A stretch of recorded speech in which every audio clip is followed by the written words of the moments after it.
sizing up where we're going to put our depot and trying to determine where I want to put everything. I've got a couple levels of vertical drop to play with. Not enough to be lethal, but enough to be seriously inconvenient.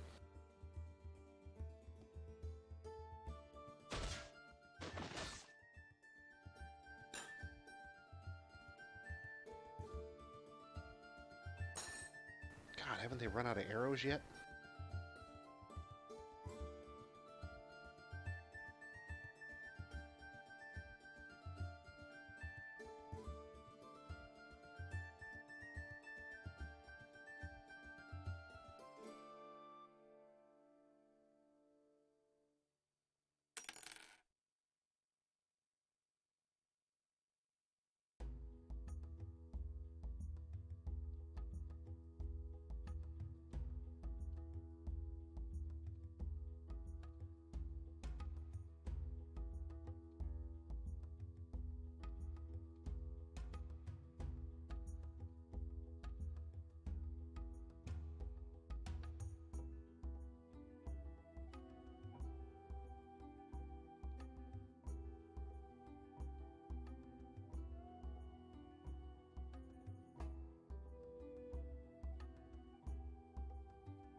Okay, what we're building here is a depot entrance where the depot will be in that little square niche right there.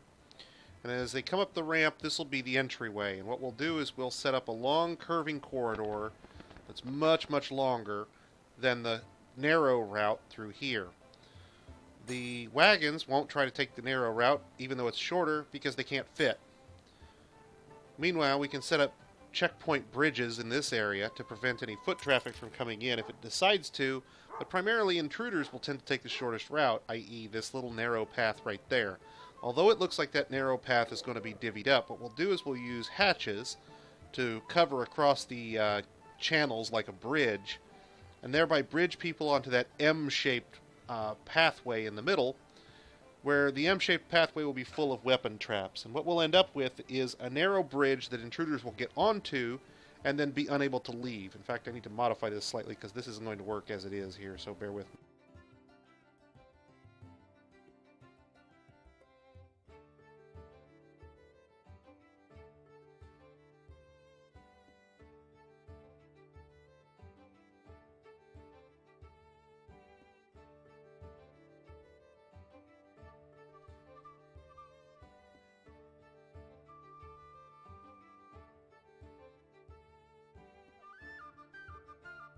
There we go.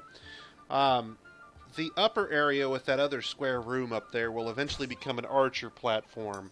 We'll have raising bridges that we can use to seal it off in case of other enemy archers.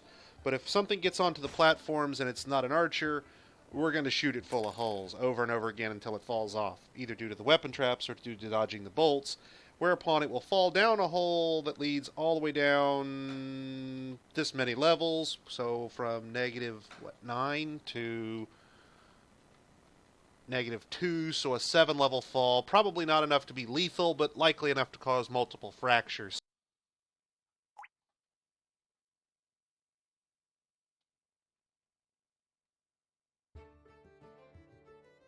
Why'd you think I can do this? We'll have some minor annoyance as they dig this room out, because we're going to have to work around the pawns on the level above.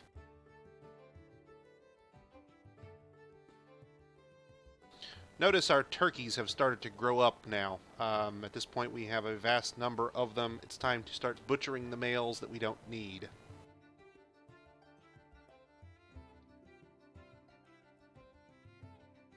This male will leave, so we have at least one.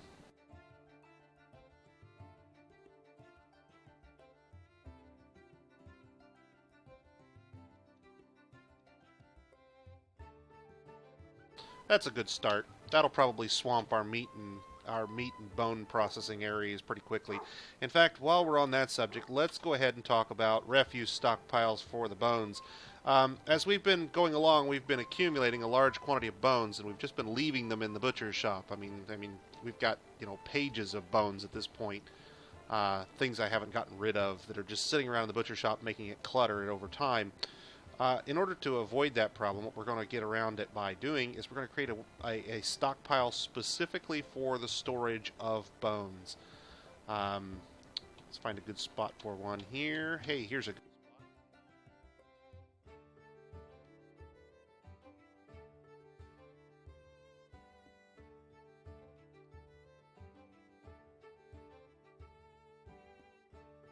bones, shells, hair, and wool. Hair and wool will only sit long enough to be processed. Shells from our fishermen can be used for shell crafts. Bones will be used for bolts and other such things. Don't bother with bins. These things don't fit in bins. This will give us a spot for the haulers to move that stuff off out of the butcher's shop. We do need to take care of a few types of items that aren't actually disposed of in those stockpiles.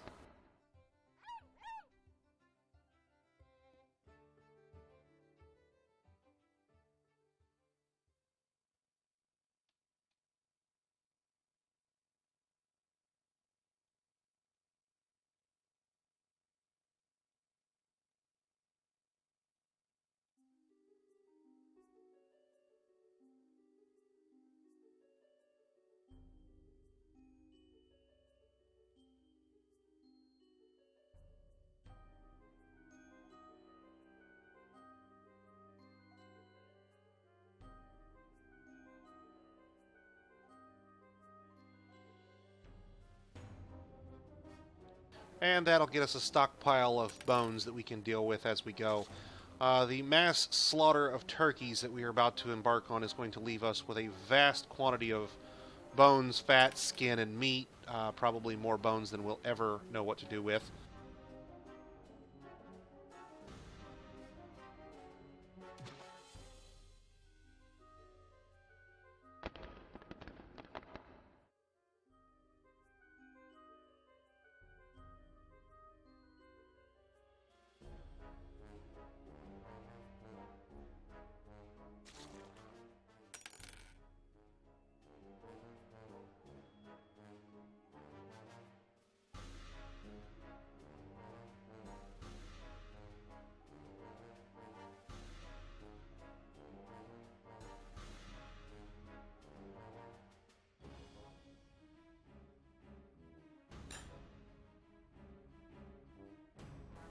I remember somebody last couple of episodes was asking about processing animals, so for wool and milk, cheese, etc. I'm going to build us another farmer's workshop, and I'm going to set it up to do those jobs specifically.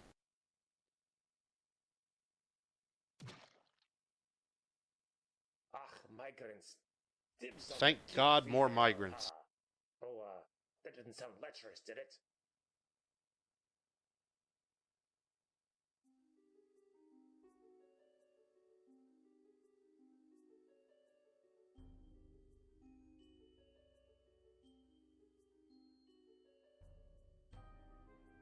At this point, I have plenty of crossbowmen. I believe I have 10 in the or 10 ready for a squad already.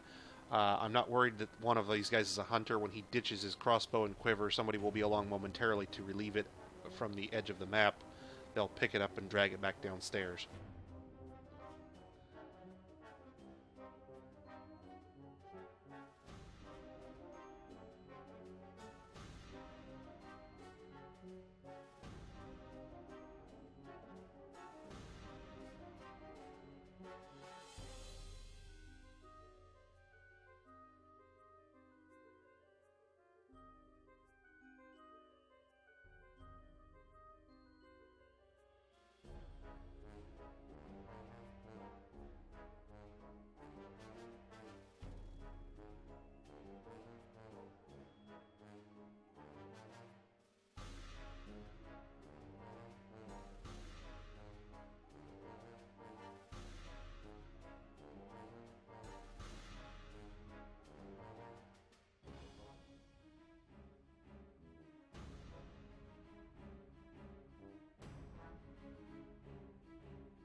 At this point, I have 3 legendary or near legendary farmers. This is enough to run our population's farming needs for quite some time on just those 3 dwarves alone.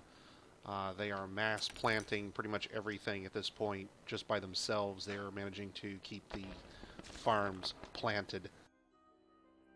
The stock or the stack sizes that they get are larger because of their high skill, and we can really rip out the plants at this point.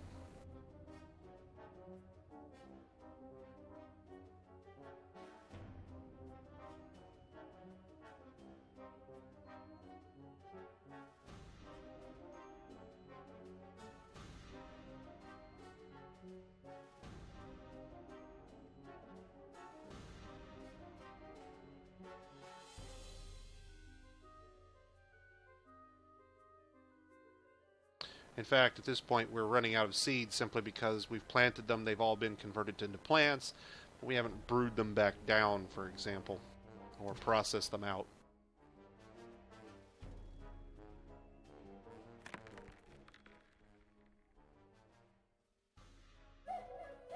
Okay, guys, it's about 11:20 now, and I've run a little over what I had originally intended to do. If you guys have any questions, now would be the time to go ahead and ask them. If not, you can leave them in the Reddit thread from this session, and I will go ahead and post a Reddit thread when we get back to when I get ready to do the next one.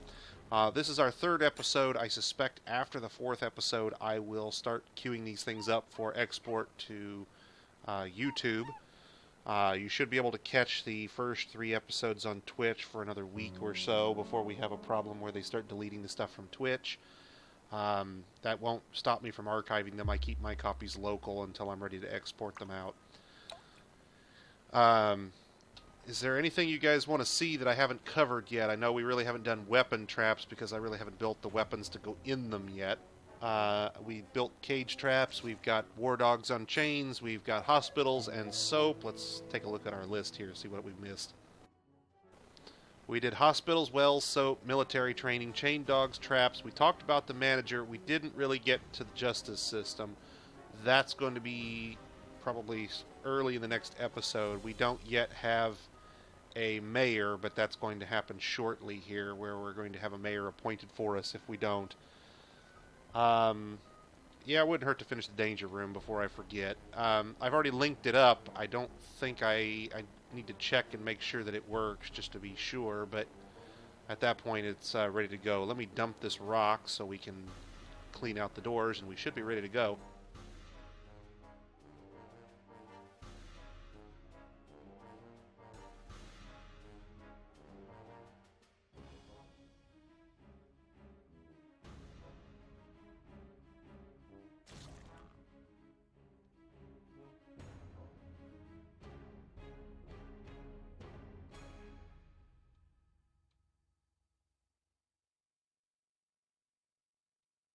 Okay, now, in the danger room build, there's a couple things you have to have. First off, you have to have something you can use to build a room off of. We've used a bed here. You have to mark whatever it is as a door, as a barracks, if it's not already. I've also forbidden it because I don't think, or I originally forbid it to keep somebody from sleeping in it, and then I forbid the door in order to keep them from actually getting to the bed. So that bed is effectively off limits at this point. I've marked this inner door as internal, so that the room actually extends out over the top of the spike trap. The outer door is marked not pet passable in order to keep pets from wandering in after their masters and ending up in the spike room. So we have a spike room here, an internal door, and a bed marked as a barracks. Now, we'll set the smashers to train here. I'll change the smashers to run a squad, or to run a schedule of 10 dwarves in their squad for training purposes.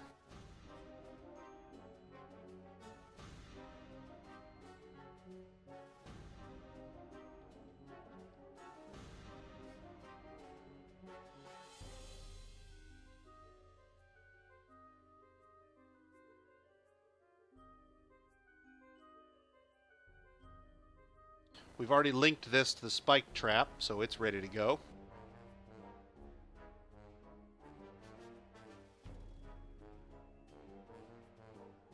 It looks like a cloak is the only thing we're missing from our equipment. That means that they're armored as well as they really need to be for purposes of this, but I could go ahead and get the cloaks started for next time. So we'll go ahead and order some leather cloaks up.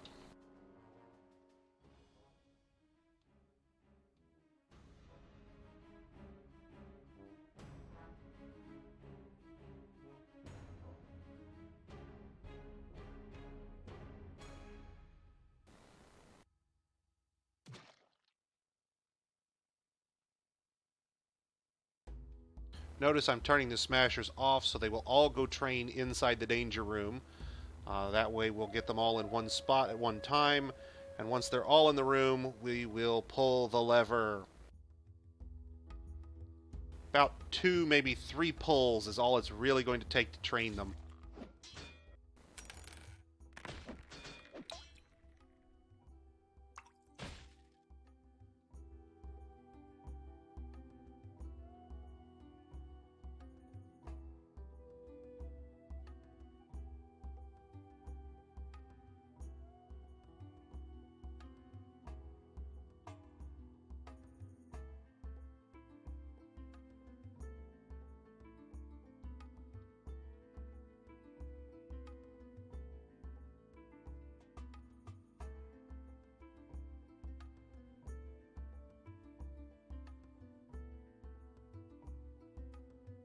Okay, so here's our dwarves when we start. We have several at 0 hammer dwarf. Most of them are, novice shield user and novice armor user. They've all got a little bit of dodging skill. Let's pull the lever a couple times and you'll see what a danger room can really do.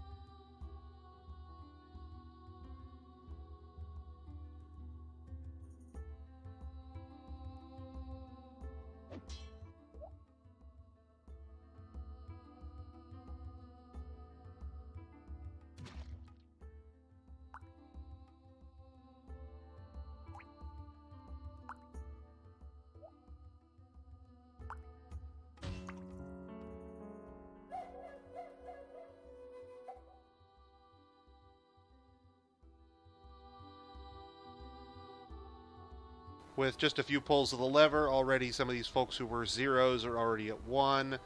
A couple of the folks who were at 1 in shield user have already gone up to 2. Everyone still has the level 1 dodging skill. Now, I'm not trying to train them up to master. As soon as I get level 1 in Hammer Dwarf, I'm good. So I'm just going to hit them a couple more times and we're done.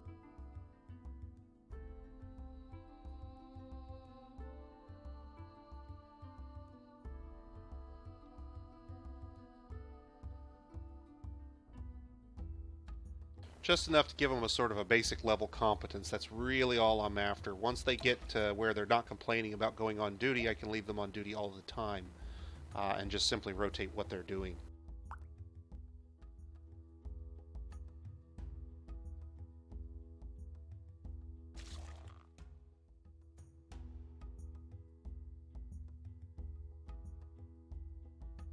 Now, keep in mind, if you put that lever on repeat, it fires multiple times a second while the game is running, and so your guys will go from 0 to legendary in the blink of an eye, basically.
Now, for the folks who were asking about processing animal products like milk and cheese and wool, basically all you need is a farmer's workshop and the appropriate animals. All you go in and add task milk, add task cheese, add task shear, add task spin, hit repeat on all of them, and you are going to milk them, cheese them, shear them, and spin them, and let them loose, and somebody will come along and move them back into the pasture.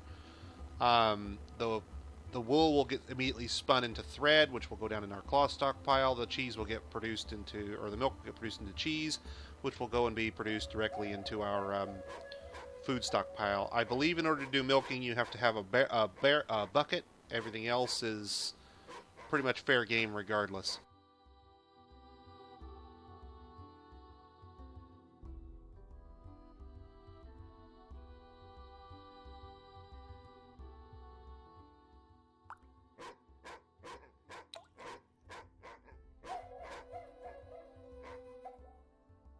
Yes, I'll do it, but no, it won't work.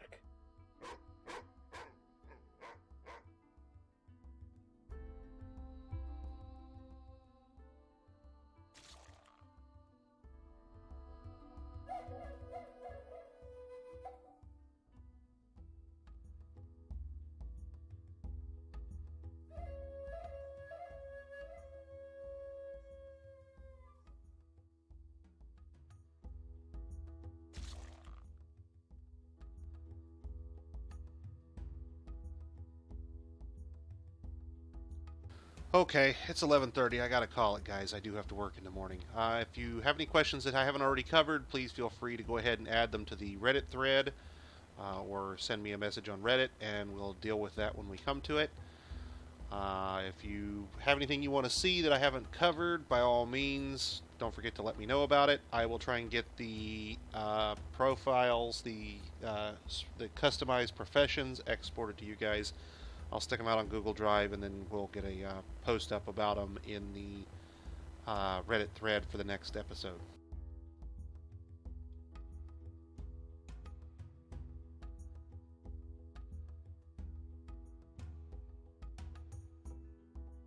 Next episode, we're going to talk about weapon traps, the goblin grinder. Let me go ahead and make our notes up here while I'm thinking about it.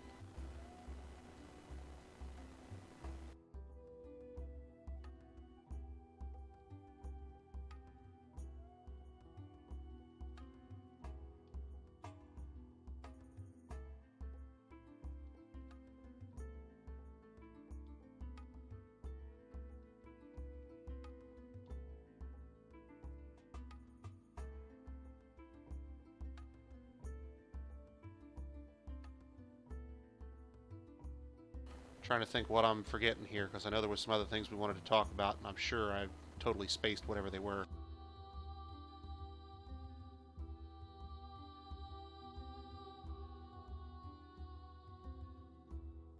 Oh, I guess it's a good time to start talking about how you can magnify the value of items. Let's do that.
Anything else you guys can think of? This is a pretty good list. This will cover most of the evening, I'm pretty sure.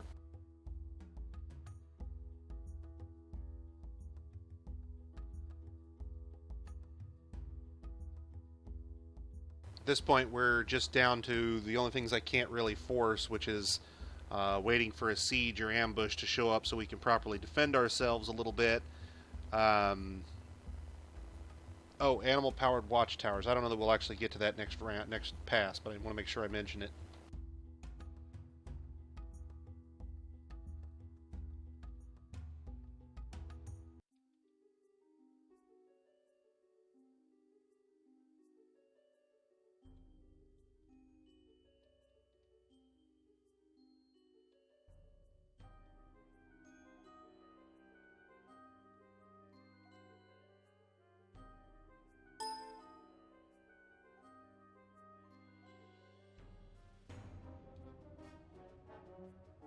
Anything else you guys can think of? This is a pretty good list. Like I said, I think that the season 4 stuff may even roll over to session 5. Sometime in the next couple of sessions/seasons.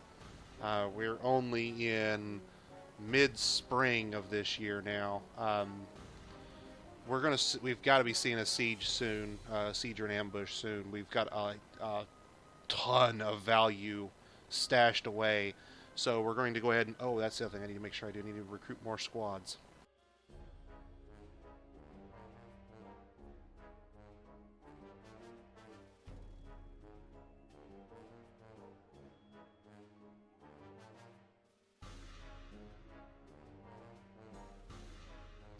Okay, so we'll start off. I'll recruit our axe spear squads. That'll give us 3. I'll get the crossbow hunters moved over into a proper archer squad.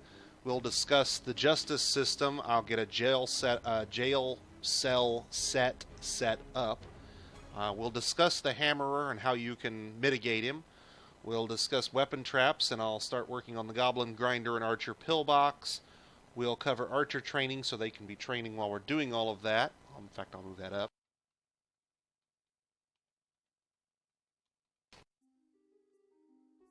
I'll briefly cover things you can do to add value to items, like studding them with metal and encrusting them with gems. We'll start in on our dwarves' personal bedrooms so we can get them out of the dormitory and start getting them the happy thought that they get from having their own bed and their own chest. We'll need to do clothing. That's something we haven't covered, and it's going to come up important very soon.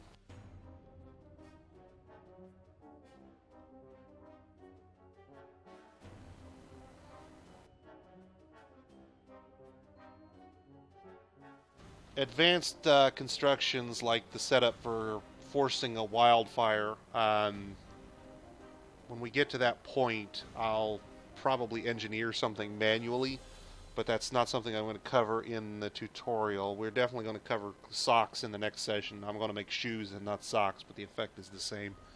We're going to make private bedrooms. I'm going to set up a cavern connection from our barracks, a checkpoint, down into the caverns, so we can start working on a means to acquire silk and trees without having to visit the surface.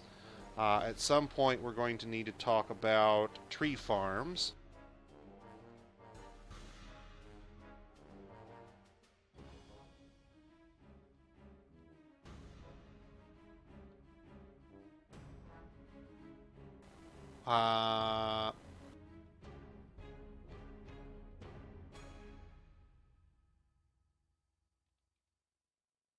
Remember, there's a forgotten beast floating around in the caverns somewhere. We're not sure where he is or what he's capable of because we've never officially discovered him yet. So we'll discuss some of the perils you can run into with dealing with forgotten beasts and how to approach it in a safe way that will keep your dwarves alive. If you guys can think of anything else, go ahead and throw it out there. This is plenty to keep us busy for the next couple of sessions. I'm going to go ahead and save this and close out our fortress for this evening. We're up to 86 dwarves now, and our migration waves will probably not slow down anytime soon. At this point, we have a number of industries all cranking out goods just for sale, like rock instruments, for example. And I'll eventually demonstrate using those rock instruments with the value add system. So, for example, I'll show you how you can rig up cutting gems and sticking them back in the gem stockpile, and then encrusting those rock instruments with gems to magnify their value and before we use them as trade goods. We'll get our depot entrance set up, our pillbox built, and so forth, and I think that will probably take us most of the session in terms of explaining how I'm setting things up and why. And until next time, guys, I'll see you then. But talk to you later.